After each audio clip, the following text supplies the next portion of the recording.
જય વસાડાની તમામ અપડેટ્સ મેળવવા માટે સબસ્ક્રાઇબ પ્રેસ કરી બેલ આઇકોન પ્રેસ કરો. કારણ કે આ આસ્થા અને ધર્મ આ બે શબ્દના નામ પડે ને એટલે લોકો આમ પહેલેથી જ આમ માનસિક રીતે થાકી જાય છે. હવે એને એમ થાય છે કે હવે બહુ મોટા મોટા હથોડા પડશે આપણી ઉપર. એટલે મારે તો એક ટૂચકાથી શરૂઆત કરવી છે, એક સિમ્પલ જોકથી. એક બેન છે એ ગયા ડૉક્ટર પાસે અને એને એમ કહ્યું કે મને શરદી થઈ છે. અને અમારા રતિલાલ બોરીસાગર સાહેબે તો એક આખો હાસ્ય નિબંધ લખ્યો છે શરદી ઉપર. એમ લખ્યું છે કેન્સર થાય તો સારું, કારણ કે એમાં તો તમે ઉપચારો કરી શકો, કેમોથેરાપી, રેડિયોથેરાપી, સર્જરી, આ તે. શરદીનો તો કોઈ ઉપચાર જ નથી અને તમારે સહન જ કરવી પડે. તમે કાંઈ પણ કરો, શરદી સહન કરીએ છૂટકો. એ તમે દવા ખાવ તો 7 દિવસે મટે અને દવા ન ખાવ તો અઠવાડિયા મટે, બરાબર. બાકી તમારે એમાંથી પસાર તો થવું જ પડે. તો પેલા બેનને શરદી થઈ એટલે ડૉક્ટર પાસે ગયા દવા લેવા માટે. ડૉક્ટરે એમને તપાસીને એમ કહ્યું કે ભાઈ એક કામ કરો, તમે તમારા ઘરની અંદર એર કન્ડિશનર છે? તો કે હા. તો કે એને કોલ્ડેસ્ટ ટેમ્પરેચર ઉપર રાખો અને 24 કલાક ચાલુ રાખો. અને પાણી તમે જો નહાતા હો તો બરફ નાખો પાણીની અંદર, નહાવાના પાણીમાં, અને બરફના પાણીથી સ્નાન કરો અને બરફ નાખેલું પાણી જ પીજો. પેલા બેન તો મૂંઝાઈ ગયા કે આ મને શરદી થઈ છે ને તમે આવા ક્યાં ઉપચાર આપો? એટલે સાહેબ કાં ઉપચાર નથી, પણ તમને શરદી થઈ છે એમાં તો હું શું બીજું કરી શકું? બહુ બધું તમને 3 દિવસની પેઇન કિલરની દવાઓ લખી દઉં, તો તમે સૂંઠ ગોળની ગોળી ખાઓ, હળદરવાળું દૂધ પીવો અને એકાદી પેરાસિટામોલ તમને બહુ જો તકલીફ થતી હોય તો લઈ લ્યો તો પણ ચાલે. તો આ ઉપચાર નથી, પણ આવું તમે કરશો ને તો તમને ન્યુમોનિયા થશે, તો મારી હોસ્પિટલમાં તમે દાખલ થશો, તો આ આઈસીયુનો જો મેં ખર્ચ કર્યો છે આ બનાવવાનો એ હું વસૂલ કરીશ તમારી પાસેથી. એક સાદી શરદીમાં શું મારે તમારી પાસે લઈ લેવાનું હોય? મિત્રો, ધર્મ અને આસ્થાનું ક્ષેત્ર આપણે ત્યાં એવું થઈ ગયું છે કે જેમાં મોટાભાગના ઉપચારકો છે ને એ પહેલાં આપણી શરદીનો ન્યુમોનિયા કરી નાખે છે. આપણને ડરાવીને, બીવડાવીને, અલગ અલગ પ્રકારના ભય બતાવીને, તમારું આમ થવાનું છે, તમારું આમ થવાનું છે, આવું કહીને, અને પછી હળવેકથી આપણને પેલું મેં કીધું આમ આઈસીયુમાં દાખલ થવા જેવી આપણી હાલત થાય, પછી આપણને આઈસીયુમાં દાખલ કરે ને પછી એ લાઈફ ટાઈમ આપણે રહીએ આઈસીયુમાં, એવી હાલત હોય. આ વાસ્તવ છે આપણી આસપાસનું. અને એમાં હું કોઈ એક ધર્મની વાત નથી કરતો, વિશ્વભરમાં આ ચાલે છે. દુનિયાભરની અંદર જ્યાં ઓર્ગેનાઇઝ રિલિજન આવ્યો ત્યાં વસ્તુ આવી. મૂળ તો ધર્મની શરૂઆત ક્યાંથી થઈ? બેઝિક ક્વેશ્ચન્સ છે માણસ જાતના. હું કોણ છું? ક્યાંથી આવ્યો છું? કહત્વમ, તું કોણ છો? એટલે જે આ દુનિયા ચલાવે છે એ કોણ છે? એ કોણ ચિત્રકાર હે? આ પતંગિયાની પાંખમાં કોણ રંગ પૂરે છે? આ ફૂલોને કોણ ખીલવે છે? આપણને રાતમાં આપણે ઊંઘીએ ત્યારે એક ધીમું મૃત્યુ જ હોય છે ને. જ્યારે સૂઈએ ત્યારે આપણને કંઈ બીજી હોશોહવાસ રહેતા નથી, એટલે એક ધીમું મૃત્યુ હોય છે. તો કોણ આપણને જગાડે છે? આ મારા પ્રશ્નો નથી, ઉપનિષદના ઋષિઓએ પૂછેલા પ્રશ્નો છે. કોણ મને જગાડે છે સવારમાં? એટલે આ આખી જે ક્વેશ્ચનિંગ એટીટ્યૂડ માણસ સાથે ઊભી કરી, માણસને આ સવાલ થાય છે. સજીવ તો ઘણા છે આ પૃથ્વી ઉપર, પણ ક્વેશ્ચનિંગ એટીટ્યૂડ માણસમાં આવ્યો, સવાલ પૂછવાનો. ત્યાંથી ધર્મની શરૂઆત થઈ. એના જવાબરૂપ કોઈ નચિકેતા સવાલ પૂછતો યમના દરવાજે પહોંચી ગયો. હું નચિકેતા વૃત્તિને બહુ મહાન વૃત્તિ ગણું છું. કઠોપનિષદને કારણે નહીં, પણ સગા બાપને તમે કહી શકો કે તમે ખોટું કરો છો એ છૂટને કારણે. યુવા ધર્મ જેની મારે વાત કરવી છે ને એમાં નચિકેતા વૃત્તિ બહુ કામની છે.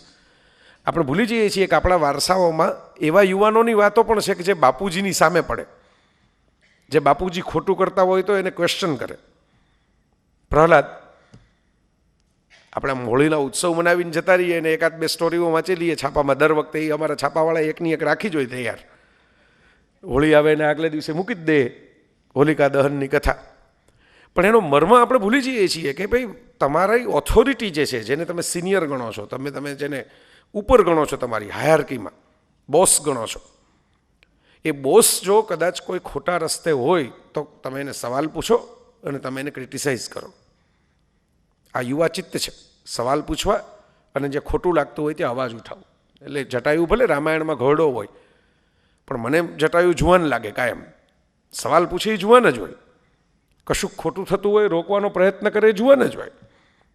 સિદ્ધાંશુભાઈએ તો બહુ સરસ મજાની કવિતા લખેલી જટાયુ એ જ વિષય ઉપર, અને એમાં એવી સરસ મજાની વાત લખેલી કે લીલો અંધકાર વ્યાપ્યો છે વને, આમ વાંચવામાં સાંભળવામાં આપણને વિચિત્ર લાગે કે લીલો અંધકાર કેવો હોય. અંધકાર તો ડાર્ક કાળો હોય, લીલો કેવો અંધકાર હોય. સિમ્બોલિક વાત એવી છે કે જંગલ એટલું બધું ગાઢ છે કે એના લીલા લીલા જે પાંદડાઓ છે વૃક્ષોના, એને કારણે છે અંધારું, પણ અંધારું પેલું કાળું અંધારું નથી, લીલા પાંદડાઓનું અંધારું છે, એટલે લીલો અંધકાર. હવે તમારે આ લીલો અંધકાર જોવો હોય ને તો તમારે અહીંથી બહાર નીકળો તો અહીંથી નજીક જ છે. તમે આમ પરેલ જતા રહ્યો તો 5-6 મોલ આવશે.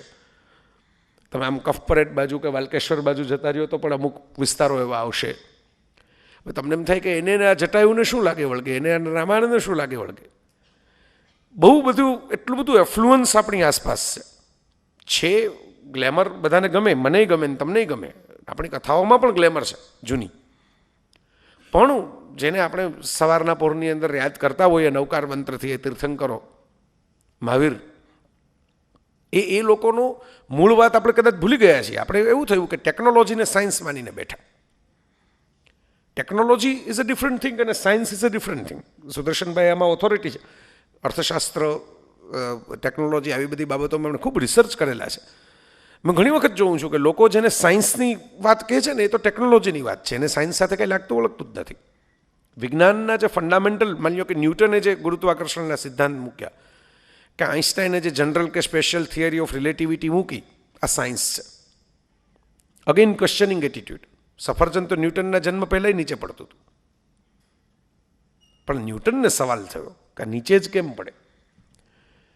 આઈન્સ્ટાઈનને જુદો સવાલ થયો કે જે પૃથ્વીનું ગુરુત્વાકર્ષણ બળ સફરજનને નીચે ખેંચે છે, એ ગુરુત્વાકર્ષણ બળ એટલું કેમ નબળું પડી જાય છે કે નીચે પડેલું સફરજન 6 મહિનાનું છોકરું પણ ઉપાડી શકે, જેને બોલતા નથી આવડતું એવું બાળક પણ હાથમાં લઈ શકે. ક્યાં ક્યાં જાય છે ગુરુત્વાકર્ષણ બળ? એમાંથી ક્વોન્ટમ ફિઝિક્સ આવ્યું. તો તમે વિચાર કરો, માણસ જેમ જેમ સવાલ પૂછતો ગયો એમ એના આસપાસના પડળો નીકળતા ગયા. તો એ જ વાત, એ ક્વેશ્ચનિંગ એટીટ્યૂડવાળી જ વાત દરેક જગ્યાએ જ્યાં જ્યાં તમે કરશો, આ લીલો અંધકારવાળી વાત જે હું કહું છું, એફ્લુઅન્સ, ત્યાં પણ લાગુ પડે. આપણે ક્વેશ્ચન પૂછતા બંધ થઈ ગયા, આપણે સવાલો પૂછતા બંધ થઈ ગયા, અને એને આપણે નામ આપ્યું સંશયાત્મા વિનશ્યતિ. એ ભૂલી જઈએ છીએ કે આખી ભગવદ્ ગીતા છે એ માત્ર સવાલ જવાબથી બનેલી છે. અને અર્જુનને એકની એક વાત નથી સમજાતી તો એ ફરી ફરીને પૂછ્યા કરે છે. અને ધીરજ ગુમાવ્યા વિના કૃષ્ણ એકની એક વાત, આમ તો ગીતા જો તમે વાંચી હોય તો 2 અને 3 અધ્યાયમાં જે કંઈ આવી ગયું છે એની સમરી કરીને ફરીથી રિપીટ કરવામાં આવ્યું છે અલગ અલગ શબ્દોમાં. તો ફરીથી કહેવામાં આવે છે. હું જે વાત કરું છું મહાવીરને બધા મિત્રોની, હું એવી રીતે જોઉં છું એ બધાને કે જે આ લીલા અંધકારને રિજેક્ટ કરી શકે. જેમ કે ભાઈ આપણે બધા જ્યાં ખોવાઈ ગયા છીએ જે મોબાઈલમાં, ટેકનોલોજીમાં, એમાંથી બહાર પણ એક દુનિયા છે કે જેને આપણે જોવાનું ભૂલી જઈએ છીએ. શરદ પૂનમે બધા એસી હોલની અંદર ભેગા થઈને દૂધ પૌવા ખાતા હોય, એસી હોલમાં ભેગા થઈને દૂધ પૌવા ખાતા હોય. એટલે શરદ પૂનમમાં જોવાનો ચાંદ છે. એ તો કોઈ અગાસીએ જતું નથી, કારમાં બેસીને જાય છે આવા કોઈ ફંક્શનમાં શરદ પૂનમના, બરાબર, પણ કાર બ્રેક કરીને 5 મિનિટ આમ આકાશમાં, મુંબઈમાં તો ઠીક છે તમે ન જોઈ શકો તો બહાર નીકળવું પડે મુંબઈ સિટીની, ચંદ્ર જોવો હોય તો સરખી રીતે, તારાઓ તો દેખાતા જ નથી પૂરા. તો હું જે તમારી સાથે આ વાત મૂકવા માગું છું એ આ મૂકવા માગું છું, રિચ્યુઅલ્સ, કર્મકાંડોને લોકો ધર્મ ગણી લીધો. આ પ્રકારે ચાંદલો કરવો એ ધર્મ છે, કે આ ખાવું એ ધર્મ છે, કે આ ન ખાવું એ ધર્મ છે. જેવી રીતે ટેકનોલોજીને લોકોએ સાયન્સ ગણી લીધી છે. ફંડામેન્ટલ પ્રિન્સિપલ નીકળી જાય છે. આઈન્સ્ટાઈન, આલ્બર્ટ આઈન્સ્ટાઈન, જેની હમણાં જ આપણે યાદ કર્યા, પ્રિન્સ્ટન યુનિવર્સિટીમાં ભણાવતા, અમેરિકાની. અંગ્રેજી એમનું બહુ સારું નહીં, જર્મનમાં વધારે વાત કરી શકે. તો હું આઈન્સ્ટાઈનના એક મ્યુઝિયમની અંદર ગયેલો હમણાં સ્વિટ્ઝરલેન્ડમાં. ત્યાં મેં આ સરસ પ્રસંગ વાંચ્યો થોડા સમય, 2 વર્ષ પહેલાં. તો એમાં એવું લખેલું છે કે અમુક વિદ્યાર્થીઓ એમને પત્ર લખ્યો કે આ થિયરી ઓફ રિલેટિવિટી બહુ બોરિંગ વસ્તુ છે અને અમારા પ્રોફેસરો અમને બહુ બોર કરે છે આવું ભણાવીને. ત્યારે તો આઈન્સ્ટાઈન બહુ પ્રસિદ્ધ થઈ ગયેલા અને વયોવૃદ્ધ હતા. એટલે આઈન્સ્ટાઈને વિદ્યાર્થીઓને બગીચામાં મળવા માટેનો સમય આપ્યો કે આ પાર્કની અંદર હું એમ કે જાઉં છું ટહેલવા માટે, અને તમે ત્યાં આવો, આપણે ડિસ્કસ કરીએ. એ જમાનામાં કંઈ વોટ્સઅપ તો હતું નહીં, એટલે પત્રોના જવાબ મળે પછી જ માણસ એક્શન લઈ શકે. અને સારું હતું. આજે જે અમુક પ્રકારના સાસુ વહુના અને પ્રશ્નો થાય છે એ ત્યારે થતા જ નહીં, કારણ કે પેલી કંઈક માથાકૂટ થઈ હોય તો ઘેરે કાગળ લખવામાં આવે, એ કાગળ 7 દિવસે તો પહોંચે, પછી એનો જવાબ આવે એ બીજો 7 દિવસે પહોંચે, ત્યાં લગી પ્રશ્ન સોલ્વ થઈ ગયો હોય. અત્યારે તો શું છે કે તમે મેં કહ્યું એમ પેલું મોબાઈલ કાઢીને સીધો મેસેજ થાય કે આવી વાત થઈ છે, એટલે તરત સામો મેસેજ આવે કે આવો જવાબ દઈ દે. સાંજ પડ્યા સુધી મહાભારત થઈ જાય, બરાબર, ફોડકીમાંથી ગાંઠ થઈ જાય. તો આ વાત બહુ ઇન્ટરેસ્ટિંગ છે, એટલે હું તમને જુદા એંગલથી લઈ જાઉં છું, ધર્મની બાબતમાં જુદા પ્રવેશ કરાવું છું. એટલે આઇન્સ્ટાઈન મળવા ગયા વિદ્યાર્થીઓને, એમ કહ્યું કે relativity is not a boring thing, આ તો આપણી સરાઉન્ડિંગમાં છે. એટલે વિદ્યાર્થીઓ કે એ સરાઉન્ડિંગમાં છે તો કેમ ખબર નથી પડતી ને, આ તમારું આ બધું જે પેપર્સ આવે છે, એટલે કે પેપર્સ મારા રિસર્ચના છે એ વાત સાચી, પણ તમને ભણાવવા માટે મેં રિસર્ચ નથી કર્યો, મેં તો બ્રહ્માંડના રહસ્યો શોધવા માટે રિસર્ચ કર્યો છે. છોકરાઓને કંઈ બહુ સમજાણું નહીં, એટલે યંગ છોકરાઓ હતા. આઇન્સ્ટાઈને કહ્યું કે કોઈને કંઈ ગર્લફ્રેન્ડ છે, એટલે કે હા. તમારી ગર્લફ્રેન્ડ તમને મળવા આવે અને એ મળવા આવે ત્યારે એમ કે ભાઈ મારા મમ્મીએ કહ્યું છે કે 1 કલાક પછી તો ઘરે પહોંચી જવાનું પાછું. તો એ 5 મિનિટ મોડી પડે ને, તમને એડવાન્સમાં ખબર હોય માંડ કલાક છે આપણી પાસે, એ 5 જ મિનિટ મોડી પડે ને તો એ 5 મિનિટ તમને 1 કલાક જેવી લાગે, કારણ કે એક તો સમય ઓછો છે ને એમાંથી આ 5-7 મિનિટ કપાઈ ગઈ. અને 1 કલાક બેઠા હો પછી પેલું તમને ખબર હોય તો દેવાનંદના જમાનાનું ગીત હતું, અભી ન જાવો છોડ કર કે દિલ અભી ભરા નહીં. તો 1 કલાક છે 5 મિનિટ જેવી લાગે. ઘડિયાળનો સમય છે એમાં બહુ ફેરફાર નથી થતો, પણ અનુભૂતિ જે છે એમાં ફેરફાર થાય છે. એટલે આઇન્સ્ટાઈને કહ્યું કે આ રિલેટિવિટી છે, આ સાપેક્ષવાદ છે. તમે જે ઘડિયાળથી સમય માપો છો એ સમય સાચો સમય નથી, એ તો તમારું ઇલ્યુઝન છે, તો તમારી ભ્રમણા છે. તમારી આસપાસ જે છે સંસાર, એનો સમય તમારી ક્લોક કરતાં જુદી રીતે ચાલે છે. જેવી તમારી અનુભૂતિ એવો તમારો સમય. એક ક્ષણમાં તમે કદાચ વર્ષો જોઈ લો, અને ઘણા વખત આખું વર્ષ પસાર થઈ જાય અને એમાં યાદ રાખવા જેવી એક ક્ષણ ન મળે. આવું મેં અનુભવ કર્યો છે. એટલે હું તમને કહું, જર્મનીમાં એક સોલ્જર છે, એ ગયેલો ભરતી થવા માટે લશ્કરની અંદર, અને એને પૂછવામાં આવ્યું, પેલા કમાન્ડરે કહ્યું કે ભાઈ તારું ટેસ્ટ રિપોર્ટ્સ બધું બહુ સરસ છે, પણ પેલા વીકે સિંહ જે આપણા હતા ને, હવે તો મિનિસ્ટર થઈ ગયા, કે જેમને ઓલું પેન્શન માટે 1 વર્ષની ગડબડ થયેલી, કેમ કે આ ક્વેશ્ચન છે કે તારી બાયોડેટામાં છે, તારી બર્થ ડેટ જે સર્ટિફિકેટમાં આપવામાં આવી છે, અને તું અત્યારે અમારી સામે જે બર્થ ડેટ બોલે છે, બે વચ્ચે 1 વર્ષનો ફેર છે.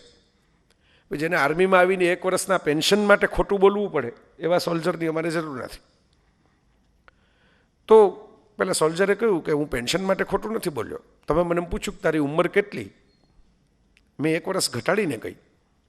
બર્થ સર્ટિફિકેટ ખોટું જ બોલવું હોત તો બર્થ સર્ટિફિકેટ ખોટું આપત, કારણ કે 1 વર્ષ હું બીમાર હતો, અને જે 1 વર્ષની અંદર મેં દુનિયા જોઈ નહીં, કોઈને મળ્યો નહીં, કોઈની સાથે બેઠો નહીં, કંઈ નવું વાંચ્યું નહીં, નવું વિચાર્યું નહીં, બહાર નીકળો નહીં, કોઈ પ્રગતિ કરી નહીં, કોઈ અભ્યાસ કર્યો નહીં, કોઈ જ્ઞાન મેળવ્યું નહીં, કોઈ આનંદ લીધો નહીં, આ 1 વર્ષને હું જીવ્યો છું એમ માનતો જ નથી. હું એને ડિલીટ કરું છું મારી લાઈફમાંથી, કારણ કે આ વર્ષ તો નકામું ગયું.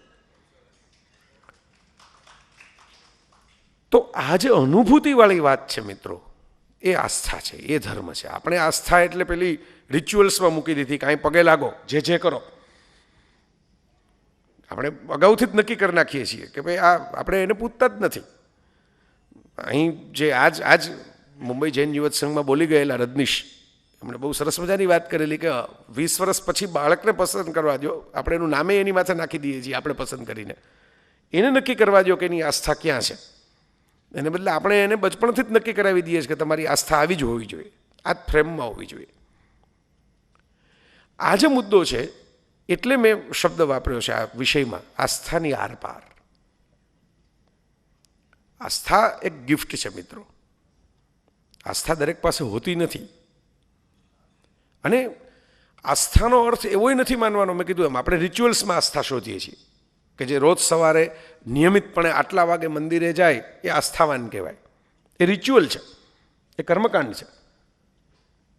પણ જેમ હું માની લો કે અહીં મુંબઈમાં તમને એવા તમને મળે કે જે લોકો તમારો મોબાઈલ છે નવો નક્કોર આઈફોન આપો કે સેમસંગનો કે વોટ એવર કંપનીનો ફોન આપો એ આખો ખોલીને ફિટ કરી દે, એના લોક અનલોક કરી દે. આવા છે અહીં 22-25 વર્ષના છોકરાઓ આવું કરતા હોય છે. એનો અર્થ એવો કે સ્ટીવ જોબ્સ બની ગયા? નહીં, એ ઇન્વેન્શન નહીં કરી શકે, એ રિપેરિંગ જ કરી શકશે. રિચ્યુઅલ એ રિપેરિંગનું કામ છે. કોઈકે બનાવેલી સિસ્ટમને તમે ખોલીને ચેક કરો છો, પણ જે આસ્થાની હું વાત કરું છું એ ઇનોવેશનની આસ્થા છે, પોતાની અંદરથી આવતો વાત છે. એટલે કૃષ્ણ પણ ગીતાના અંતે એવું જ કહે છે, યથેચ્છસી તથા કુરુ. તને ઠીક લાગે એમ કર, હું કહું છું એટલે તું કરીશ તો પરાણે પરાણે થશે. તને અંદરથી કન્વિક્શન નહીં આવે ત્યાં સુધી તને ગીતા નહીં સમજાય. કૃષ્ણ ગીતા જીવા છે એટલે ગીતા બોલી શક્યા. માની લો કે એ વાત કરે ડિટેચમેન્ટ, તો એમણે એમના સ્વજનોને છોડી દીધા છે પોતાનું કર્મ કરવા માટે. પાછા ફરીને જોયું નથી ગોપીઓ શું કરે છે, નંદ જશોદા વૃંદાવનમાં ક્યાં રહે છે. એટલે એ કરી શકે કારણ કે અંદરથી આવતી વાત છે. મહાવીર સ્વામી એક અદ્ભુત વાત કહેલી, એ જમાનાની ભાષામાં કહેલી, સિંઝંતી ચર્ય ભઠ્ઠા ને સિંઝંસી. ભાઈ આ જૂની ભાષા છે જૈન આગમોમાં લખેલી. કહેવાનો એમને બહુ સરસ વાત છે કે દર્શનથી ચરિત્ર આવે છે પણ ચરિત્રથી દર્શન પ્રાપ્ત થતું નથી. આ જરા ભારેખમ લાગે હવે આજના જમાનામાં દર્શન ચરિત્ર. મહાવીર એવું કહેવા માગે છે કે તમે ચારિત્રને લગતી 50 પ્રકારની ઉપાસના કરો કે આ ઉપવાસ કર્યા, આ વ્રતનું પાલન કર્યું, આ બ્રહ્મચર્ય રાખ્યું, આમ કર્યું તેમ કર્યું, એનાથી તમને દર્શન એટલે આંતરિક સાક્ષાત્કાર થઈ જાય એવું જરૂરી નથી. એવું તો કેટલાય કરે છે પણ દરેકને નથી થતો. ચારિત્રથી દર્શન નથી આવતું, પણ દર્શન જો તમારી અંદર પ્રગટી ગયું હોય ને તો ચારિત્ર આપોઆપ આવી જાય છે. તમને અંદરથી ખબર પડી ગઈ હોય કે ભાઈ આ વસ્તુ ખવાય નહીં, આ નકામી છે, તો પછી આપોઆપ જ તમારે ધીરે ધીરે એ વસ્તુમાંથી તમારો મોહ જતો રહેશે, કારણ કે તમારું દર્શન થઈ ગયું પાકું. તમારું ચરિત્ર ઓટોમેટિક સેટ થઈ જશે. આ બહુ સૂક્ષ્મ વાત છે પણ બહુ મહત્વની વાત છે આપણા વિષય માટે. જે યુવા ધર્મની મારે વાત કરવી છે, આજનો યુવાન છે આમાં માને છે એવું હું માનું છું. બહુ પારદર્શક છે, બહુ ટ્રાન્સપરન્ટ જનરેશન મારી સામે છે. એટલી બધી ટ્રાન્સપરન્ટ છે કે હવે એને ધર્મનું નામ પણ સાંભળવાય નથી આવવું. જુઓ, હા તમે અત્યારે જ જોઈ શકો, તમે આસપાસ નજર કરશો તો એ અજ્ઞાની છે એની વાત નહીં, એમની ડેપ્થ ઓછી છે, હું સ્વીકારું. એની લંબાઈ પહોળાઈ વિસ્તરી ગઈ છે પણ ઊંડાઈ નથી વિસ્તરી, એમાં હું સહમત છું. પણ મારો મુદ્દો એ છે કે કમસે કમ એ એટલો નિખાલસ તો છે કે એને ન ગમતી બાબતોને રિજેક્ટ કરી શકે. આપણે તો આવાય નિખાલસ નહોતા. આપણે તો નહોતું ગમતું ત્યાંય ડોકા ધૂણાવીને બેસાડ્યા હતા કે આપણો વારો કંઈક આગલી ખુરશી ઉપર આવશે. અહીં થોડીક વાર બેઠા રહ્યો તો અહીં પહોંચી શકાશે. બરાબર, એટલીસ્ટ ન ગમતી વાતોને છોડવાની તાકાત તો હોવી જોઈએ ને આપણામાં. માન્યો કે મહાવીરને જ્યારે એમ લાગ્યું પેલું દર્શન થઈ ગયું તો મહેલ નકામો લાગ્યો, દર્શન થઈ ગયું તો વસ્ત્ર નકામા લાગ્યા. એનો અર્થ એવો કે હું જાણી જોઈને એમ કહું કે હું ઘરની બહાર રહું છું ને કપડાં કાઢી નાખું છું એટલે હું મહાવીર થઈ જઈશ. નહીં, કારણ કે ચરિત્ર પ્રાપ્ત કરવાની કોશિશ કરી પણ દર્શન તો અંદર છે જ નહીં. આજે દર્શન જે છે એ આસ્થા છે. તમને કશુંક અંદરથી કોળે, આ કોળે એ બહુ જૂની તળપદી ગુજરાતીનો શબ્દ છે. અંદરથી કોળવું, કોળવું એટલે જેમ કૂપણ ફૂટે અંદરથી કોઈ ખેતી કામમાં, જેમ એમ વૃક્ષમાંથી ક્યાં છે એ બીમાં ક્યાં છે એ વૃક્ષ આપણને દેખાતું નથી, છતાંય વરસાદ પડે અને કોઈ વાવેતર વગર અચાનક એક ઘાસનું તરણું કોળે, એમ તમારી અંદર આસ્થા કોળે આસપાસના વિશ્વ માટેની, પ્રકૃતિ માટેની, નથી દેખાતું એના માટેની. જે દેખાતું નથી એને જોઈ શકો એનું નામ આસ્થા. આ બહુ મહત્વની વાત છે. ચંદ્રકાંત બક્ષી એમના એક લેખમાં એકવાર ગંગા ઘાટનું એક વર્ણન કરેલું, એમાં એક બહુ અદ્ભુત પ્રસંગ લખેલો કે એમ કે માજી હતા અને એમને અંજલિ લીધી ત્યાં ગંગા ઘાટે અને આંખે અડાડીને એમ કહ્યું કે ભાઈ ગંગા મૈયા તો હાર દર્શન હો ગયા. બક્ષી સાહેબ ત્યાં પ્રવાસ કરતા હતા અને હાજર હતા. એમણે નજીક જઈને જોયું તો માજી અંધ હતા, પ્રજ્ઞાચક્ષુ હતા. બક્ષીએ લખ્યું કે ભારત શું છે એ તમારે સમજવું હોય ને તો આવો કોઈક પ્રસંગ તમારા જીવનમાં બને ને તો તમને ભારત સમજાય, ત્યાં સુધી નહીં સમજાય. ખાલી લાઇબ્રેરીમાં બેસીને તમે ભારત ઉપરના ગ્રંથો વાંચો એમાંથી ભારતનો કોયડો નહીં સમજાય. એક અંધ વ્યક્તિ છે જેને આંખે ઉજાસ જ નથી, જેની આંખ જ નથી, એ પાણીની અંજલી આંખે અડાડીને એમ કે તોહાર દર્શન હોય ગવા. આ ભારત છે. આ એની અંદરની એક અનુભૂતિ, એની પોતાની આસ્થાનું એક વિશ્વ જે આપણા વિશ્વથી જુદું હોય. તો આજે આસ્થાની આરપાર નીકળવાનું છે. મેં કહ્યું એમ ગિફ્ટ છે, બધા પાસે હોતી નથી. દેખાવ બધા કરે કે અમે શ્રદ્ધાવાન છીએ, અંદરથી શંકાવાળા હોય પાછા, શ્રદ્ધાવાળા હોતા નથી. જે મેં જોયું છે કે અમુક રેસ્ટલ મિત્રો આપણને મળે કે હું ભગવાનમાં માનતો જ નથી, ધર્મ જેવું કંઈ હોતું જ નથી ને ઋણમ કૃત્વા ધૃતમ પ્રિબેત, એ પાછા અંદરખાનેથી બીતા હોય છે, ફફડતા હોય છે કે ના ના કંઈક હોવું તો હશે, હો આપણને ખબર નથી પડતી. એટલે આને બહુ ખબર પડતી હશે એટલે આપણે ખાનગી બેન પૂછી આવીએ. આવું હોય. વાયસા વર્ષા જે લોકો બહુ આસ્થાવાન હોય છે, બહુ ધર્મનિષ્ઠ હોય છે, એ પાછા અંદરો અંદર છાપું વાંચીને ટીવી જોઈને એવું વિચારતા હોય છે કે કંઈક આપણે ગડબડ તો કરીએ જ છીએ. આટલી બધી દુનિયા આગળ નીકળી ગઈ ને આ કેટલા બધા ઇન્વેન્શન થાય છે જગતમાં, કેટલા એક્સપેરિમેન્ટ નવા નવા સાયન્સના થાય છે ને આ મોબાઈલ આવી ગયા ને ટચસ્ક્રીન આવી ગયા ને કેમેરા આવી ગયા ને આપણે ક્યાં જૂની વાતોને વળગીને બેસશું. એને અંદરથી એવું થયા કરે છે. ટૂંકમાં બેયની આસ્થા કાચી છે. રેશનાલિસ્ટની આસ્થા રેશનાલિઝમમાં કાચી છે અને ધાર્મિક વ્યક્તિની આસ્થા ધર્મમાં કાચી છે. કારણ કે આસ્થા બહારથી આવેલી છે, ઇન્કોર્પોરેટેડ છે. બહારથી કોઈ ઇન્સેપ્શન કર્યું છે આસ્થાનું તમારામાં. તમને કહેવામાં આવ્યું કે આને ઈશ્વર માનો, આને ભાવજો. મેં એક આખો લેખ લખેલો નવકાર મંત્ર ઉપર અને મેં એમ કહેલું કે હું આને સૌથી વધારે મુક્ત ગ્લોબલ પ્લેયર ગણું છું. સુદર્શનભાઈ, રસ પડે એવી વાત છે. ગાંધીજીએ પેલી સર્વધર્મ પ્રાર્થના શરૂ કરાવેલી અને પેલું ચિત્રભાનુજીની મને બહુ ભજન ગમે, પેલું મૈત્રી ભાવનું પવિત્ર ઝરણું. એ સર્વધર્મ પ્રાર્થના જેવું જ છે કે ભાઈ બધાના અંદર હૃદયની અંદર આવું મૈત્રી ભાવ ઊભો થાય. પણ નવકાર મંત્ર તમે વિચાર કરો, આટલા વર્ષો પહેલાં કોઈ યુનાઇટેડ નેશન્સની એસેમ્બલી ભરવાની હોય ને કોઈ એક પ્રાર્થના ગાવાની હોય તો ધમાલ થઈ જાય. ત્યાંથી જ પાછું નવું વિશ્વયુદ્ધ ચાલુ થાય. સૌથી અઘરું કામ તો એ છે, ધર્મના લોકોને એક મંચ ઉપર ભેગા કરવા, એનાથી અઘરું કોઈ કામ જ નથી આ પૃથ્વી ઉપર. તમે જોજો, તમે એક જ ધર્મના અલગ અલગ ફિરકાઓને એક સાથે ભેગા કરો, નહીં થાય. તમે આમંત્રણ આપો તો લોકો ટાળશે અથવા તો શરતો મૂકશે કે આ હોય ત્યાં લગી હું નહીં આવું, આ નીકળી જાય પછી જ હું આવીશ. બરાબર? એટલે પેલું દર્શન થયું જ નથી, ખાલી ચરિત્ર આવ્યું છે, રિચ્યુઅલ્સ આવ્યા છે, દર્શન નથી આવ્યું, અભેદ નથી આવ્યો અંદરથી. તો બહુ આમ જે વાત છે આમ અઘરી લાગે એવી છે, પણ અઘરી છે નહીં, સરળ છે. તો નવકાર મંત્રની અંદર તમે વિચાર કરો, આપણે બોલી જઈએ છીએ પણ અંદરથી આપણે પકડતા નથી શું લખાયેલું છે. અરિહંત જે એક અલગ અલગ ડિગ્રી છે, અલગ અલગ કક્ષા છે સાધનાની, સિદ્ધ, આચાર્ય, ઉપાધ્યાય. ટૂંકમાં જે લોકો કશુંક પામી ગયા છે, જે લોકોને અંદરથી પેલું કન્વિક્શન અથવા તો અંદરથી અનુભૂતિ થઈ ગઈ છે, એવા આ પૃથ્વીમાં આવી ગયેલા, આવનારા, અત્યારે વિચરણ કરી રહેલા, પૃથ્વી જ શું કામ આખા બ્રહ્માંડની અંદર જે વ્યાપ્ત છે એવા તમામને અમારા નમસ્કાર. આમાં કોઈ બાયફર્ગેશન જ નથી કે માત્ર 24 તીર્થંકરોના નમસ્કાર કે માત્ર આ જ શ્વેતાંબર કે દિગંબર કે આ કે તે કે એને નમસ્કાર. કોઈ હિન્દુ, જૈન, મુસ્લિમ કંઈ બાયફર્ગેશન નથી. એટલે કોઈ મુસ્લિમ નવકાર મંત્ર બોલે તો એના જે પૈગંબરો હોય એને નમસ્કાર પહોંચી ગયા, કારણ કે એ પામી ગયા હતા. કોઈ ખ્રિસ્તી બોલે તો એમાં પણ પહોંચી ગયા, યહૂદી બોલે તો એમાં પણ પહોંચી ગયા.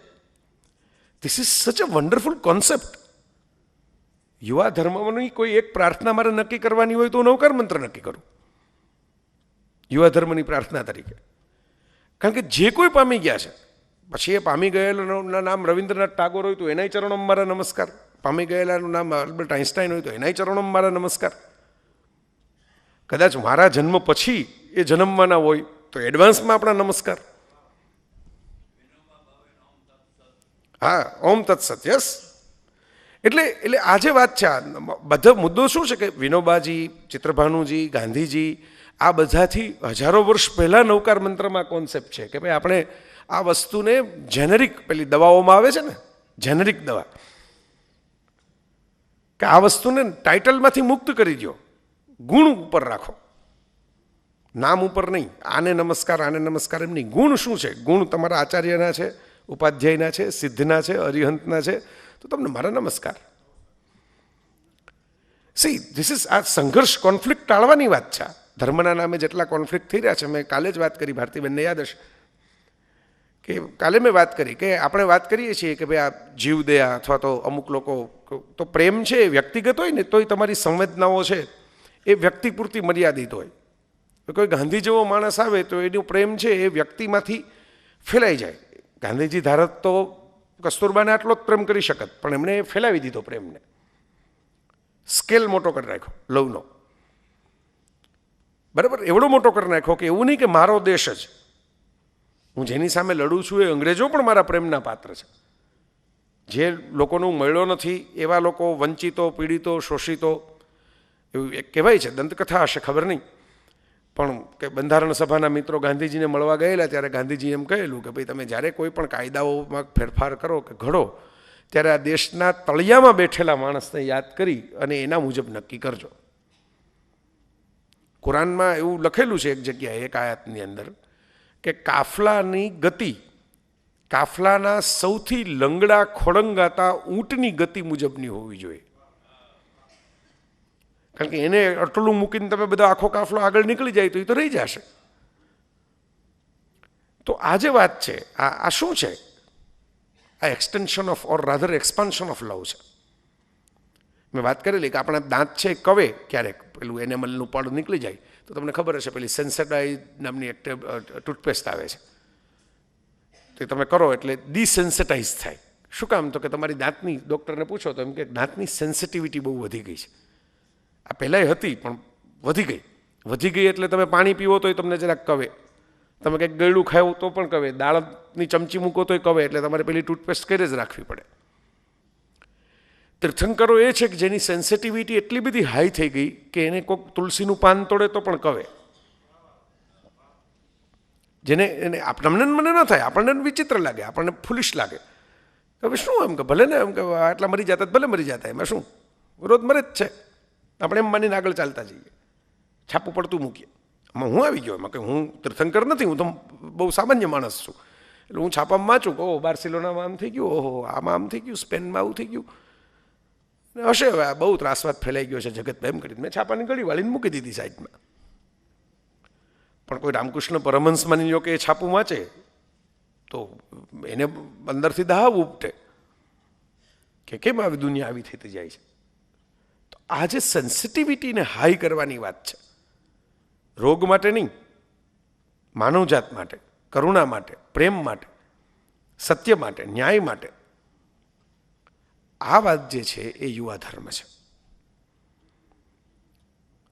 આ સેન્સિટિવિટી, સંવેદનશીલતા આપણે થોડીક ફ્રીક્વન્સી એની હાઈ કરીએ ને તો આસ્થા ઓટોમેટિકલી તમને ભટકાવાની, તમને મળવાની. શંકા થાય એમાં કંઈ ખોટું નથી. હું તો અંગત રીતે હું માનું છું કે ભારતના તમામ ધર્મગ્રંથો સવાલ જવાબના ફોર્મેટમાં છે. ઉપનિષદ કોઈની પાસે બેસીને તમે ડાયલોગ કરો એ તો શંકા થાય તો તમને ખબર પડે ને કે આ શંકાનું નિવારણ આમ થશે, આમ નહીં થાય. વિચારજો ક્યારેક, વિચારવા જેવી વાત છે. ક્વેશ્ચન પૂછશો તો એન્સર કન્વિન્સિંગ લાગશે, નહીતર કોપી કરેલો થશે. તમે પોતે ભણીને શીખીને જવાબ લખશો પરીક્ષામાં અને ક્યાંકથી કોઈકના પેપરમાં જોઈને જવાબ લખશો, બે વચ્ચે ફરક શું? માર્કનો ફરક નથી, જ્ઞાનનો ફરક છે, નોલેજનો ફરક છે. માર્ક તો બેને સરખા આવશે, પણ એકનું નોલેજ ફંડામેન્ટલ હશે, એકનું નહીં હોય. તો જે વાત મારે મૂકવી છે આપની સામે કે ભાઈ આપણે આટલી ચર્ચા તો ખુલીને કરી લીધી કે ધર્મમાં શું ગડબડો થઈ, ઓર્ગેનાઇઝ રિલિજનની અંદર મુશ્કેલી શું થઈ, જેનું ઉદાહરણ રજનીશે જ બહુ સરસ રીતે એમના શબ્દોમાં આપેલું કે એક માણસ હાથમાં મશાલ લઈને આગળ ચાલે છે કારણ કે એને રસ્તો દેખાઈ ગયો છે. હવે આગળ ચાલનારો માણસ છે એ જ તમને દેખાતો નથી કારણ કે પાછળ મોટું ટોળું થતું જાય છે. હવે ધારો કે પેલો જે આગળ ચાલવાવાળો માણસ છે એની મશાલ બુજાઈ ગઈ, એને રસ્તો દેખાતો બંધ થઈ ગયો, અંધારું થઈ ગયું, તો એ પાછળ ચાલવાવાળાને તો ખબર જ નથી કે જે સૌથી પહેલો ચાલે છે એની પાસે મશાલે નથી, એ તો ચાલ્યા જ રાખે છે બધા પાછળ. એટલે ફોલોઅર જે સ્ટ્રીમ આપણે ત્યાં ઊભી થાય છે ધર્મમાં, મેં એકવાર એક વ્યાખ્યાનમાં મારે કહેલું કે કોઈ પણ ધર્મસ્થાનક હોય, આ હાજી અલી હોય કે કોઈ મોટું મંદિર હોય કે કોઈ પણ હિન્દુ મુસ્લિમ, ત્યાં બહાર બધા ભિખારીઓ બહુ બેઠા હોય આપણે ત્યાં, કે ભાઈ અહીં જે આવશે એ થોડુંક થોડુંક આપતા જશે ને આપણે ત્યાં અમુક પાછા અમુક મહિનાઓ કે અમુક દિવસોમાં જ લોકોને ધર્મ ફૂટે. શ્રાવણ મહિનો આવે એટલે અચાનક બધા શિવભક્ત થઈ જાય ને બીલીપત્રો આમ બિલાનો સોથ વાળી દે એટલા બીલીપત્રો લઈ આવે. અને આમ બિલાનું, હું નાનો હતો ત્યારે બિલાનું શરબત પીતો, હવે મારે પીવું છે પણ બિલા ક્યાંય મળતા નથી. બિલાનું બહુ સ્વાદિષ્ટ શરબત હોય, એ બહુ સરસ ટેસ્ટ હતો. કોઈ આ ફ્લેવરવાળાએ આ શોધ નોંધ કરી અને લોન્ચ કરવા જેવું છે. ઇન્ટરનેશનલી ચાલે એવો જ્યુસ છે ફ્લાઇટમાં ને એમાં. તો આ બિલાના શરબત, અમે ગોંડલ ગામની અંદર નાના હતા તો બિલા લઈ આવતા, મોટા મોટા પાકા બિલા હોય, સુગંધ આવે સરસ, ઘરમાં પડ્યું હોય તો પરફ્યુમ જેવું લાગે, અને એનું શરબત બને. એની થોડું મહેનત કરવી પડે, જે આપણી માતાઓ કરતી, ખડી સાકર ને એવું બધું થોડું નાખવું પડે અંદર. તો મુદ્દો એ છે કે બિલા દેખાતા નથી ક્યાંય, એટલે બીલીના ઝાડ આપણે રાખ્યા નથી કોઈ જગ્યાએ, બીલી પત્રોનો વેપાર ચાલે છે, પણ 1 મહિના પૂરતો જ. ને મકર સંક્રાંતિએ ગાયોને આફરો થઈ જાય એમ એટલું ઘાસ મળે, બાકીના 364 દિવસ કોઈ ગાયનું દૂધ ન પીવે. જે ડેરીના દૂધ આવે એમ પૂછે નહીં કે ગાયનું દૂધ છે કે નહીં. એટલે આ જે દંભ થતો ગયો ને ધર્મના નામે, હું એમ માનું છું કે એને કારણે પેલી આસ્થા ઘસાતી ગઈ અને યુવા ભાગતો ગયો. આપણે કહીએ છીએ કે નવી પેઢીને રસ નથી, નવી પેઢીને રસ નથી, કારણ કે નવી પેઢી થોડીક સત્યવાદી વધારે પડતી છે, આવો મારો અનુભવ છે. યંગ જનરેશનનું નાનું બાળક એ છે ને, એ એમને તો રમકડું લેતું નથી હાથમાં, એ કન્વિન્સ થાય ને તો જ રમકડું પકડશે. જોજો, આપણી તો બહુ ઈચ્છા હોય કે રમવા માંડે તો આપણો નિરાશ થાય, છુટકારો થાય એની કકળાટમાંથી આપણો, પણ એમ નહીં રમવા માંડે, એ ચેક કરશે આખી વાતને. એટલે નાના બાળકો તો હું જોઉં જ છું, એને તો ઉપરવાળા સાથે ડાયરેક્ટ ડાયલિંગ હોય છે. ઉપર કોઈ છે કે નહીં આપણે જાણતા નથી, પણ આ બાળકોને તો હોય જ છે એવું માનું છું. પછી મોટા થતા જાય ને એમ કનેક્શન કપાતા જાય છે, કારણ કે પેલું ઉપર જે પારદર્શકતા હોય એની ઉપર પડ ચડતા જાય, જેટલા પડ વધારે ચડે એટલું નેટવર્ક ઓછું પકડાય. આમ ધર્મને તમારે સમજાવવો હોય ને બહુ આજની જનરેશનને, તો હું તમને એની ટીપ આપું. તમે ઘેર જઈને પણ વાત કરી શકો, તમે કોઈ યુવા મિત્રો સાથે કામ કરતા હો સંસ્થાકીય રીતે તો પણ વાત કરી શકો. આપણે અમને ફોન ઉપર વાત કરતાં કરતાં હલો હલો હલો કરતાં બાલ્કનીમાં ઘૂસી જાય આખા ટાવર ન પકડાતો હોય એટલે. તો આજે જૂના જમાનાના જે તીર્થસ્થાનો હતા, પછી આ એમ નહીં કે ભાઈ અમારે જમીન કપાતમાં જાય છે એટલે મેં દેરું બનાવી નાખ્યું એની હું વાત નથી કરતો. જૂના જમાનાના જે તીર્થસ્થાનો હતા, પેરિસ જેવું આપણે કરવાની જરૂર છે. પેરિસમાં હું ગયો તો પેરિસની અંદર સુદર્શનભાઈ એવું એણે કરેલું છે કે એક ટાઈમલાઈન નક્કી કરી કે આ ટાઈમલાઈન પહેલાંના ચર્ચને જ રહેવા દેવાના, બાકી મંજૂરી જ નહીં. નવું મંદિર કે નવું ચર્ચ કોઈ તમે બનાવી જ ન શકો. આ હેરિટેજ વેલ્યુવાળા જે છે એને રહેવા દેવાના. આ ટાઈમલાઈન પછી જરૂર જ નથી. કોમ્યુનિટી સેન્ટર બનાવો, સ્પોર્ટ્સ કોમ્પ્લેક્સ બનાવો, એમ કરીને ટાઈમલાઈન ફિક્સ કરી દીધી. તો આ વાત જે છે મને ગમી. આપણી પાસે છે આવું હેરિટેજ વેલ્યુવાળા તીર્થસ્થાનો છે. પછી તો હું પોતે જ ઊભો કરી નાખું કે મને અહીં સાક્ષાત્કાર થયો છે એટલે અહીંયા જ બનાવી નાખો, હોલ કાપી નાખો, પાડી નાખો. હમણાં હું એક સ્ટેશન ઉપર પસાર થતો હતો રેલવેના, તો ત્યાં કોઈ કાચની એક કેબિન બનાવી નાખી એક બેન્ચની ફરતી, અને અહીંયા એક ગુરુજીનું નામ લખ્યું હતું કે આ ગુરુજીને આ બેન્ચ ઉપર બેઠા બેઠા ઈશ્વરનો અવાજ સંભળાનો હતો.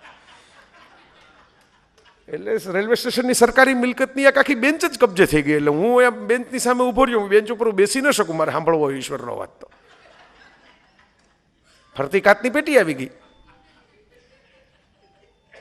બરાબર, ઓલી બેન્ચ ખુલ્લી રાખી હોત તો મને સંભળાત કદાચ ત્યાં બેઠા પછી.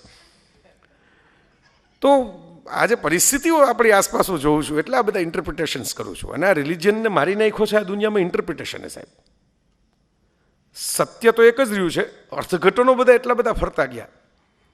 આ બધા કોઈ ઇસ્લામના પોતપોતાની રીતે અર્થઘટન કરે. એક માણસ આપણને એમ કે Islam is religion of peace, અને બીજો એમ કે religion of peace, PIEC peace. એમ તો એક જ કિતાબમાંથી બે જણા શું નવું નવું કેમ ગોતી આવે છે ને? આપણી નજર સામે જ છે ને, હું કંઈ ખોટું તો કહેતો નથી.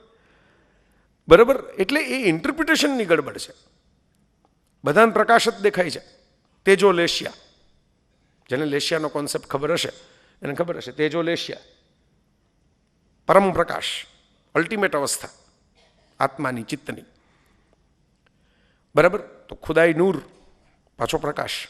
અપદીપો ભવ, બુદ્ધ, પ્રકાશ. તમસોમાં જ્યોતિર્ગમય, પ્રકાશ.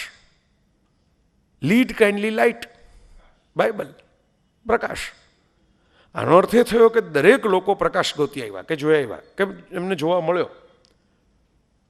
પણ થયું શું કે બધાએ, કોકને પર્વત ઉપર જોવા મળ્યો એટલે એણે પર્વતને મહાન ગણી લીધો, કોકને નદી કિનારે જોવા મળ્યો એટલે નદીને મહાન કરી લીધી, કોઈને ખાધા વગર જોવા મળ્યો એટલે ખાવાને, ઉપવાસને મહાન ગણ્યા, કોઈને ખાઈ પીને જોવા મળ્યો તો એમ કીધું કે આ જ ખાવાનું, એમ આ ખાવ તો જ પ્રકાશ મળે. બરાબર? એટલે પ્રકાશ સાઈડમાં રહી ગયો અને પેલા તરીકાઓ વચ્ચે આવી ગયા. તો મારા મિત્રો, આમ 3/4 વિષય આપણે ખેડી લીધો એટલે હવે હું એના ક્રક્સ ઉપર જઈ શકું. તમારે યુવા પેઢી સાથે ડાયલિંગ કરવું હોય ને, તેને કહી શકો કે ભાઈ જે ખરેખર તીર્થસ્થાનો અથવા તો એવા વ્યક્તિત્વો અથવા તો એવા ગ્રંથો, એ છે ટાવર. એ ટાવર છે. જેમ મોબાઈલનો ટાવર હોય ત્યાં ઊભા રહ્યો ને તો સિગ્નલ ફૂલ આવે, એમ તમે એવા વ્યક્તિના, એવા ગ્રંથના, એવી જગ્યાના, લોકેશનના સંપર્કમાં હો તો તમારા વાઇબ્રેશન્સ છે એ ફૂલ સિગ્નલ ઝીલી શકે. આ ટાવર આજની ભાષામાં, મોબાઈલની ભાષામાં. પણ ટાવર પોતે બ્રોડકાસ્ટ કંઈ કરતો નથી, તો બહારના સેટેલાઇટ સિગ્નલ ઝીલે છે. જેને તમે ચૈતન્ય કહો, પરમ કહો, અસ્તિત્વ કહો, બીઈંગ કહો, તાઓ કહો, બ્રહ્મ કહો, એ પેલું પરમ છે, જે આપણે આમ આકાશ સામે જોઈને કહીએ પણ ખરેખર તો સર્વવ્યાપી છે. અને ભારત ત્યાં જ દુનિયાના દેશોથી જુદું પડે છે કે બાકીના દેશોએ એવું કહ્યું, અમારા અનિલભાઈ બેઠા છે, આર્કિટેક્ટ છે, એને રસ પડે એવી વાત છે એટલે મેં સ્પેસિફિક નામથી કહ્યું એમને, કે બાકીના દેશોએ શું કહ્યું કે ગોડ ક્રિએટ ધ ડિઝાઇન. બાકીની સંસ્કૃતિ એમ કહ્યું કે ઈશ્વર છે એ ડિઝાઇન બનાવે છે, આર્કિટેક્ટ જેમ ડિઝાઇન બનાવે એમ. ભારત શું કહે છે? God is design. બહુ સૂક્ષ્મ પણ બહુ મહત્વનો ફરક છે. God is design. બનાવે છે એમ નહીં, ગોડ જ ડિઝાઇન છે. અત્ર તત્ર સર્વત્ર તું હી તું હે. પાણીનું ટીપું પડે એમાં ઈશ્વર છે, પાંદડાઓ ફરફરે એમાં ઈશ્વર છે, જળ લાગતા પથ્થરમાં ઈશ્વર છે, પંખીઓના ટહુકામાં ઈશ્વર છે. આપણે સર્વવ્યાપી ઈશ્વર ગણો, અણુ અણુ કણ કણમાં વ્યાપ્ત છે. એ મંદિરની મૂર્તિમાં પણ છે અને આપણને સ્પર્શ થતા પવનની લહેરખીમાં પણ છે.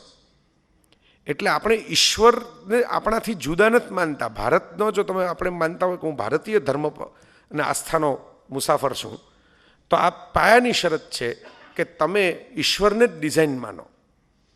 તમારા જીવનની એક એક ક્ષણ છે ઈશ્વર પ્રણિત છે અને પ્રેરિત છે માનીને જ જીવવાનું ચાલુ રાખો.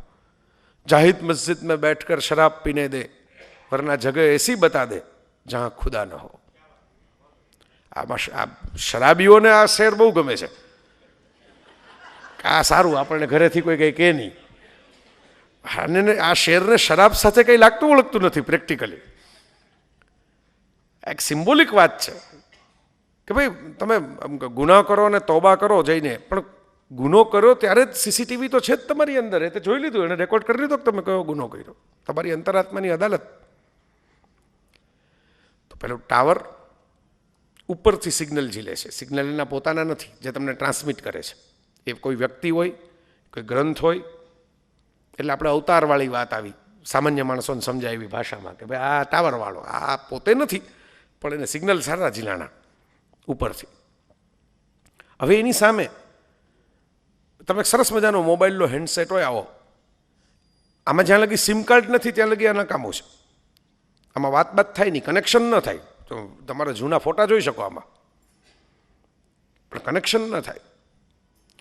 એટલે આપણું શરીર છે એ મોબાઈલનો હેન્ડસેટ છે, પણ આત્મા જે દેખાતો નથી, જે પકડાતો નથી, આમ સિમ કાર્ડ નાખો તો કે થોડા આમ કંઈક આમ ધડાકા ભડાકા થાય છે અને અંદરથી કંઈક 5-7 રંગરંગના કિરણો બહાર નીકળે છે. પણ જેવું નાખો એ ભેગું કનેક્શન બની જાય છે. એ આત્મા, એ પ્રાણ તત્વ જે જ્યોતિ છે એ સિમ કાર્ડ છે. આ યુવા ધર્મ, યુવા ઇન્ટરપ્રિટેશન. મોબાઈલ તો હતો જ નહીં 20 વર્ષ પહેલાં, 10 વર્ષ પહેલાં. તો મારા મિત્રો, આ એંગલથી આપણે જો સમજતા થશું ને તો થોડુંક અટપટું નહીં લાગે, થોડુંક સહેલું લાગશે. આ બધા શું કોયડાઓ કહી ગયા. હું ઇઝરાયલ ગયેલો તો આખી ટૂર પૂરી થઈ પછી મેં એવી રિક્વેસ્ટ કરી કે ભાઈ એ તો ઓફિશિયલ ટૂર હતી ગવર્મેન્ટની, ઇઝરાયલ ગવર્મેન્ટની. એટલે મેં કહ્યું કે મારે એની મ્યુઝિયમ જોવા જવું છે. એટલે પૂછ્યું કે હવે તમારે કંઈ કરવું છે, હવે તમારો ફ્રી ટાઈમ છે. મેં કીધું મારે મ્યુઝિયમ જોવું છે. તો 2 કલાક જ બાકી હતા મ્યુઝિયમ પૂરા થવાને. એટલે મેં દોડીને મેં થોડું જોયું. પછી એક મોટો ખંડ હતો અંદર, જેમાં યહૂદી પ્રજા એમ તો પાછી રિસર્ચ સ્કોલર, એટલે એમ કે આખી દુનિયાના ધર્મ પુસ્તકોનું કલેક્શન હતું. તાલમુદ મોટો બધું ગ્રંથ બધો એમનો, બાઇબલ ને કુરાન ને કેટલા એના બધા અલગ અલગ સાઇટેશન્સ, મહાભારત પણ હતું. એટલે મેં કહ્યું કે હવે તો સમય ઓછો છે, આ તો મારા રસનો વિષય છે. એટલે પેલા ભાઈ જે મારી સાથે ગવર્મેન્ટમાંથી આવેલા એસ્કોર્ટ તરીકે મને કે અહીં આપણે મ્યુઝિયમના ડાયરેક્ટરને બોલાવી અને કહીએ તો તમને જરા ફટાફટ પેલું ગાઈડેડ ટૂર જેવું કરાવી દે. તમે થાકી જશો આ બધું અને હમણાં બંધ થઈ જશે મ્યુઝિયમ. તો એ ડાયરેક્ટરને બોલાવ્યા. ડાયરેક્ટર સાહેબે આવી અને આમ 10-15 મિનિટમાં મને ઓવરવ્યૂ બધો કરાવી દીધો. એટલે મેં કીધું આ તો ઘણું બધું છે. એટલે વિદ્વાન વ્યક્તિ હતા. એટલે મને કે C one of the book it was return, એટલે અહીં જે પુસ્તકો પડ્યા છે એમાં એકમાં આવું લખેલું છે, હું તમને કહું કે તમને એમ અફસોસ થાય કે આ બધું રહી ગયું જોવાનું. તમારી સાથે જે વર્તન કે વ્યવહાર થાય અને તમને ન ગમે એ તમે બીજાની સાથે ન કરો, અને તમારી સાથે જે વર્તન ને વ્યવહાર થાય ને તમને ગમે એ તમે બીજાની સાથે કરો. આ ધર્મ છે. Rest is commentary. Rest is commentary. મને કોઈક ધક્કો મારે તો મને નથી જ ગમવાનું, મને કોઈક ઇન્સલ્ટ કરી નાખે તો મને નથી ગમવાનું. તો હું ટેક્સીમાં ઉતરું ત્યારે ટેક્સીવાળાને કંઈ માનાર્થે આપ કહીને સંબોધવામાં હું કંઈ નીચો નથી થઈ જતો, ઉલટાનું ઊંચો થાઉં છું.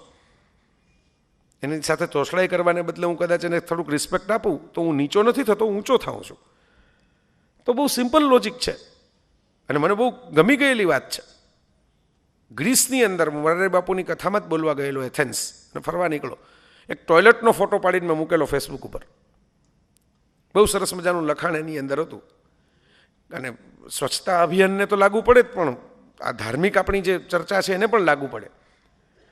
તમે અંદર આવો અને તમને આ ટોયલેટ જેટલું સ્વચ્છ, સુગંધિત, સુઘડ જોવું ગમે, આમ પગ મૂકીને તમને આમ થાય દરવાજો ખોલીને કે વાહ અંદર પગ મૂકીએ આગળ, એવું તમારા પછી આવનારા માટે મૂકીને જજો. આ યુવા ધર્મ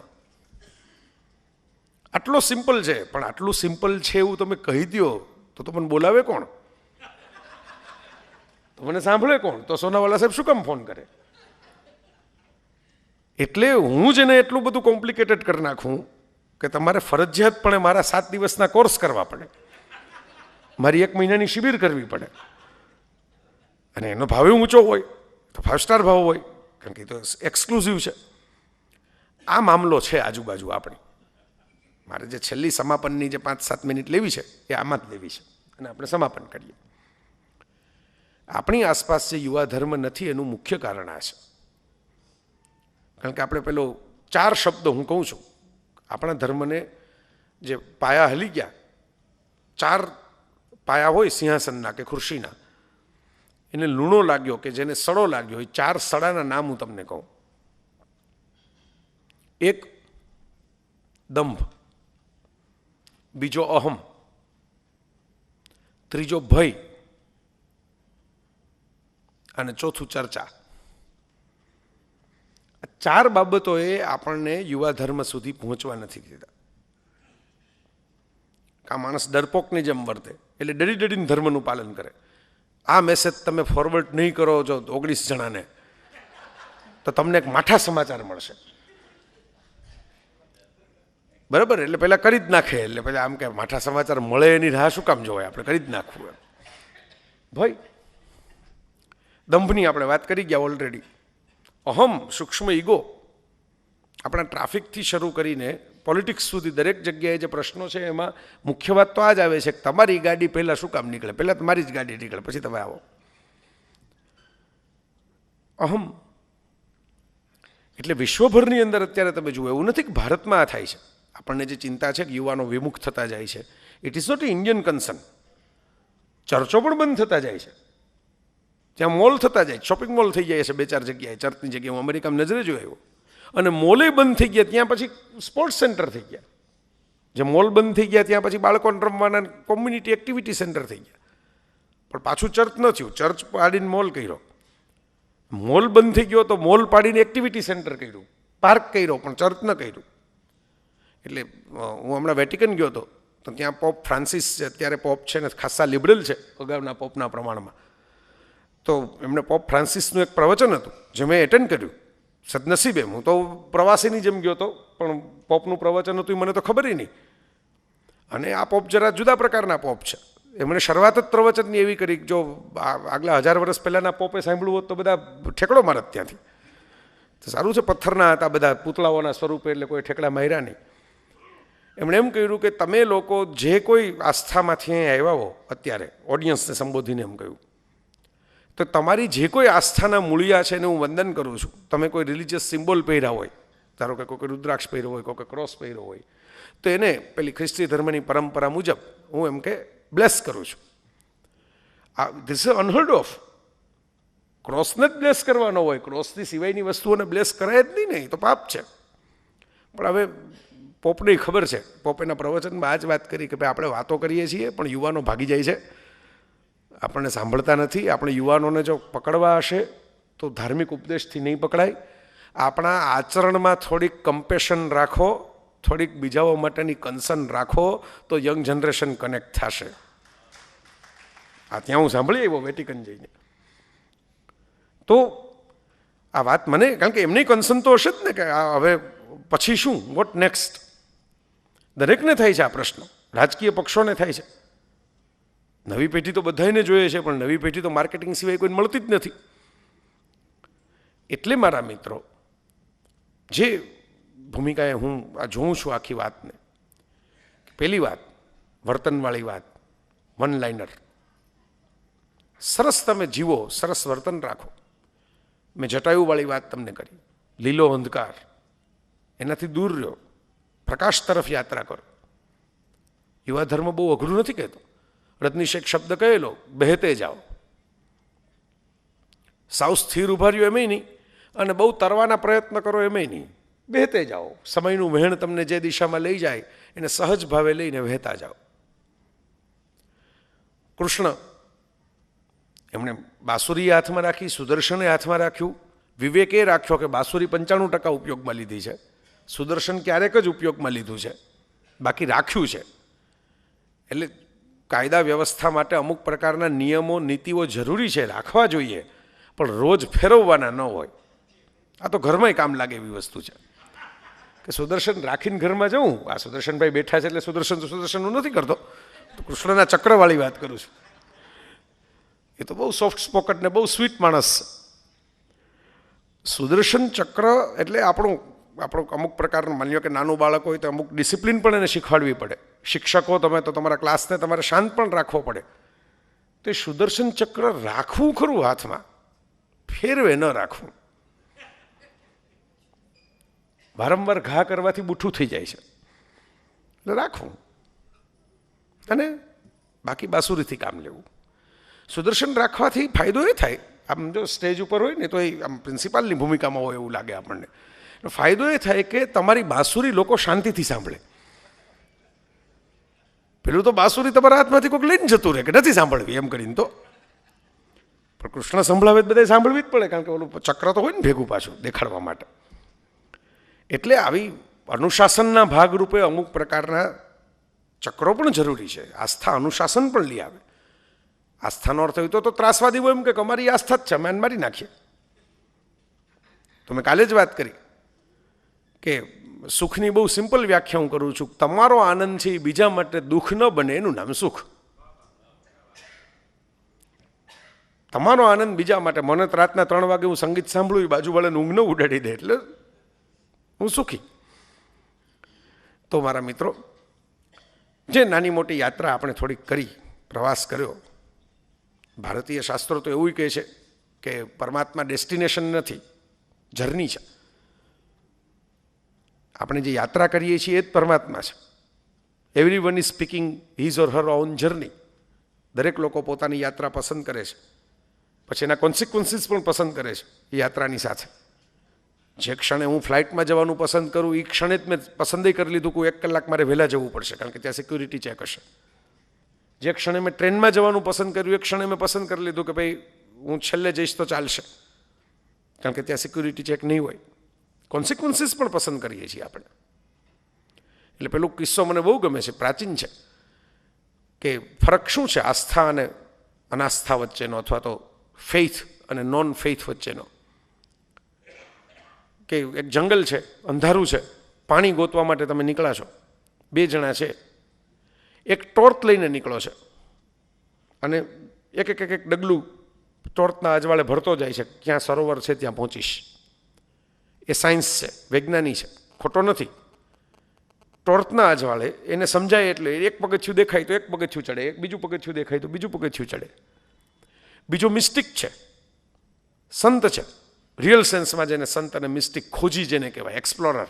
એવા આપણે આ ચેનલિયા ભગત ને પોસ્ટરિયા ભગત નહીં, બરાબર. તો હું બહુ ઓનેસ્ટલી કહું, કદાચ કોઈકને માઠું લાગે, પણ હું તો ઓનેસ્ટલી કહું કે આપણું કેલેન્ડર કેટલું રંગબેરંગી થાય એમાં જ તમારો જીવ ચોટેલો હોય તો મમત્વ ક્યાંથી જતું રહેશે. મારા ગીતાના પ્રવચનો સાંભળવા માટે કેટલા આવ્યા એની સંખ્યા હું ગણીને રાખીશ તો ગીતા કેવી રીતે મને પચશે, એવી વાત છે. એટલે જ નથી પતતી ને, એટલે જ આપણે ત્યાં વાતો કરવાવાળા છે. હું તમને કહેતો હતો ભિખારીઓ કેટલા બધા બેઠા હોય પેલા ધર્મસ્થાનકોની બહાર, અને અંદર મોટા ભિખારીઓ જતા હોય BMW મર્સિડીઝ પાર્ક કરીને. એ માગવા જ જતા હોય છે, કે દર્શન કરવા નથી જતા, એ કંઈ અનુભૂતિ લેવા નથી જતા, એ શિલ્પ પણ નથી જોતા મંદિરનું કેવું છે. આટલી સરસ મૂર્તિઓ દેલવાડામાં છે ને આટલી કોતરણી છે, ભાગ્યે જ લોકો એ ધ્યાનથી જોતા હશે. 5 મિનિટ ઊભા રહીને ત્યાં વિદેશીઓ જોવે, એ 6 કલાક ઊભા રહીને ફોટોગ્રાફી કરતા જોયા જ ને. ને આપણે પેલું અંદર લિસ્ટ હોય ને, મારી દીકરીનું આ વખતે ઠેકાણું પાડી દેજો, ભાગીદારીની કોર્ટમાં મેટર ચાલે છે પૂરી કરાવી દેજો. એટલે આપણે લિસ્ટ લઈને જતા હોય, એટલે આપણે જુદી ભીખ માગવા જતા હોય, પહેલાં જુદી ભીખ માગતા હોય, એ મુઠ્ઠી અનાજની માગતા હોય. તો જે મિસ્ટિક છે એને એક ઝબકારો થાય ને, ચમકારો થાય, ધારો કે વીજળીનો, અને એમાં ખબર પડી જાય જો પેલું સર્વર ત્યાં છે, પછી એને ટોર્ચની જરૂર ન પડે, એ એમને ચાલી જાય ને તો એ સર્વર સુધી પહોંચી જાય, પાણી સુધી પહોંચી જાય. બસ આ ફરક છે. વિજ્ઞાની પણ પહોંચશે પણ બહુ વાર લાગશે એને, કારણ કે એક ડગલું માંડીને પહોંચે છે સત્ય સુધી. મિસ્ટિક છે એને એક ઝબકારામાં, વીજળીને ઝબકારે મોતીડા પરોવો પાનબાઈ. અભણ માણસો હતા, નરસિંહ મહેતા, ગંગા સતી, કબીર, તુકારામ, જ્ઞાનેશ્વર. આના ઉપર PhD થયા છે, પણ આ લોકો થોડા PhD કરીને બેઠા હતા કોઈ વિશ્વવિદ્યાલયમાં. તમે ક્યારે વિચાર કર્યો છે કે 4 મુખ્ય જેનો પ્રભાવ છે પૃથ્વી ઉપર એવા ધર્મ પુરુષો? હિન્દુ ધર્મમાં કૃષ્ણનો પ્રભાવ સૌથી વધારે, યહૂદી ધર્મની અંદર મોઝેસ, ખ્રિસ્તી ધર્મમાં જીસસ અને ઇસ્લામમાં મોહમ્મદ. આ 4 ઇન્ફ્લુએન્શિયલ ફિગર્સ કહેવાય. આ 4 સુદર્શનભાઈ પ્રકૃતિ સાથે મોટા થયા છે. ચરવાહા, ગડરિયા, શેફર્ડ, ભરવાડ એવા કામ કરીને. 4માંથી કોઈ સીધા 5 સ્ટાર સ્કૂલમાં ભણવા નથી ગયા, સીધા કંઈ મુગટો પહેરીને બેસી નથી ગયા. તો આ પ્રકૃતિ સાથે મિત્રો કનેક્શન રાખશો ને થોડું, પાણીનો અવાજ સાંભળવાનું, વહેતા પવનને ઝીલવાનું, પંખીઓના ટહુકા, દરિયાની લહેર. આપણે આમ ઘણીવાર જો બધા ચોપાટી ઉપર જાય, પછી ચોપાટી ઉપર ભેળ ખાય, આ કરે તે કરે, સેલ્ફી વેલ્ફી પાડે, બધું જ કરે, પણ 5 મિનિટ પગ વાળીને બેસે નહીં દરિયા સામે તાકતા, એ આપણને ફાવતું જ નથી. એટલે પેલો ધર્મ આપણામાં પ્રવેશતો નથી, આસ્થા આપણામાં જાગતી નથી.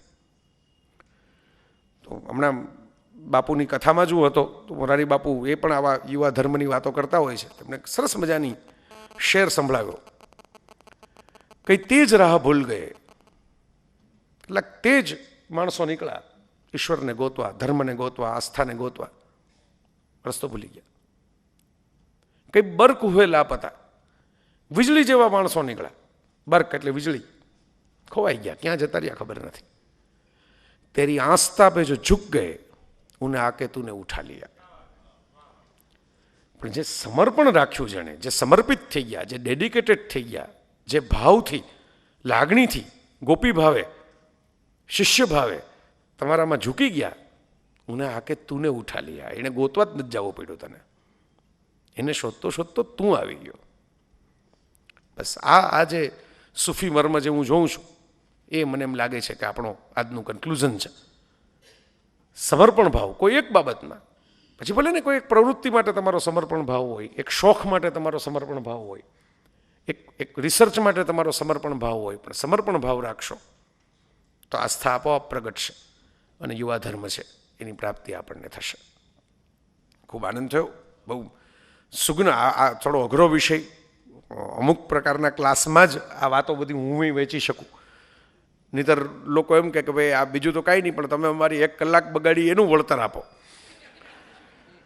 તો મને આનંદ થયો કે તમે બધા આટલા પ્રેમથી સાંભળ્યું. એટલે સાયા ફિલ્મનું એક સરસ મજાનું ગીત હતું, એને યાદ કરીને આપણે બધા છૂટા પડીએ. હર તરફ હર જગહ હર કહી પે હૈ હા ઉસી કા નૂર.